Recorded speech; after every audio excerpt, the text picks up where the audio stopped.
If you had to choose between, Congressman, if you had to choose between Arlen Specter, Republican, running in a primary next year, if he had stayed in your party, and Pat Toomey of the Club for Growth, who would you have voted for?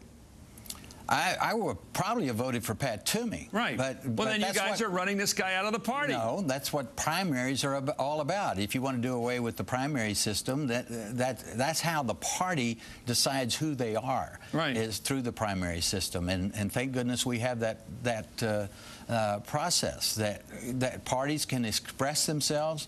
They can nominate the person that they want to nominate to put up for the general election, and all the factors of a campaign have to be taken into consideration. And the deal was made that Specter could become a Democrat, but they can't guarantee that Arlen Specter is going to win a Democratic primary. I mean, Chris, you could run against him and maybe you would beat him. I mean, there is a political process that will determine ultimately whether Arlen Specter returns as a senator. Well, let's talk about the Republican Party and how it's been over the years. Congressman Shays, you know, we both grew up in a country where the Northeast was pretty strong for Republican senators all those years. In fact, I think just about every Northeastern state had one or two, in many cases, two Republican senators when we were growing up. You know, you had Keating and Javits in New York, you had Heinz, and you had Heinz, and you had Hugh Scott in Pennsylvania, and later Schweiker, and you had Specter when he was in that fold, and then you had Saltonstall, and you had Weicker in Connecticut, and Clifford Case in New Jersey, and Aiken up in Vermont, and the whole Northeast was filled with Republican senators. Now they're all gone, pretty much. What happened? Well, I think part of what happened is people didn't like the past administration, and I think we carried, you know, what people felt about the past administration. That obviously was a factor.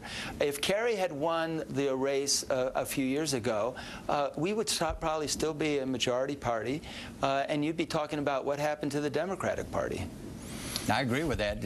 You think Kerry would have brought down the Democrats? Right, exactly right. As Obama's going to bring down the Democrats. You're smiling already. Absolutely. And you're convinced. I hate what's going to happen to our country over the next few months and next year. But why are you smiling then? Because it's all in the Democrats' hands. But you're chuckling at this. You have got to look.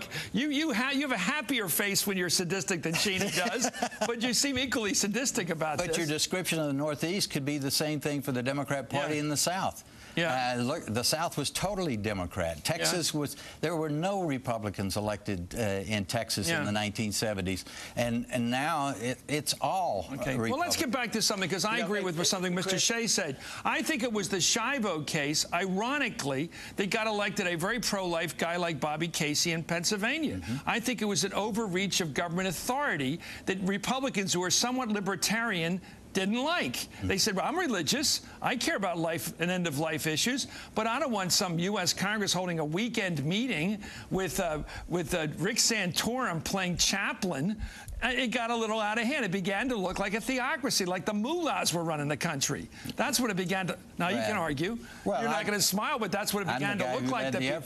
Well, look what do you think it looked like? Mr. Shays just said it ran his kind of republicanism off the map. It put Chris Shays in a very uncomfortable position in his district, but Chris stood by his guns, and he did what he needed to do to represent his district. The whole Terry Schiavo thing is we had less than a day to save a person's life that ultimately was starved to death by our government. Right. And we did what we thought we could legally do by I think it was by the family decision. Let's get that straight.